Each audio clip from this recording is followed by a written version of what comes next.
అందరూ గమనించండి. ఇది మన శ్రీక్షేత్ర అనంతపురంలో ప్రతి ఏటా పెట్టే యొక్క బొమ్మలకలు చాలా విశేషమైన బొమ్మలకలు అన్నమాట.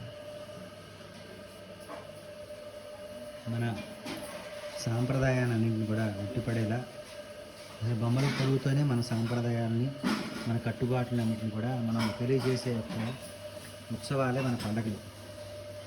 చూడండి, ఇవన్నీ కూడా ఎంతటి సంస్కృతి, మన భారతీయ సంస్కృతి. ఇవన్నీ వృత్తులు మాట, అన్నీ కూడా ఒక్కొక్కలకు వృత్తి చేస్తున్నారు. మన ఆవులు చక్కగా ఆవు పితుకుతున్న ఒక తల్లి, గోవులు, ఇవి కూడా మళ్ళీ అన్ని వృత్తులు. అదేవిధంగా మన తిరగలు వేస్తున్న తల్లి వంట వండుతుంది. అదేవిధంగా మళ్ళీ రోకలు, గంగిరెడ్లు, అదేవిధంగా పతంగులు ఎగరేస్తున్న పిల్లలు, కోడి పందాలు,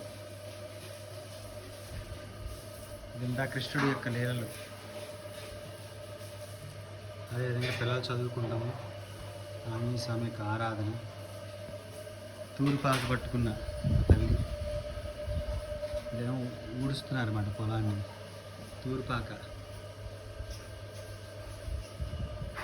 ఇదంతా కూడా మన భారతీయ సంస్కృతి, మన ఆలయ సంస్కృతి, ఆలయ వ్యవస్థలు. ఇవన్నీ మన యొక్క బొమ్మల కొలువులో మనం తెలియజేసేది ఏంటంటే పిల్లలందరికీ కూడా చక్కని సంస్కృతి సాంప్రదాయాన్ని మనం తెలియజేయబోతున్నాము ఈ బొమ్మల కొలువు ద్వారా. స్వస్తి.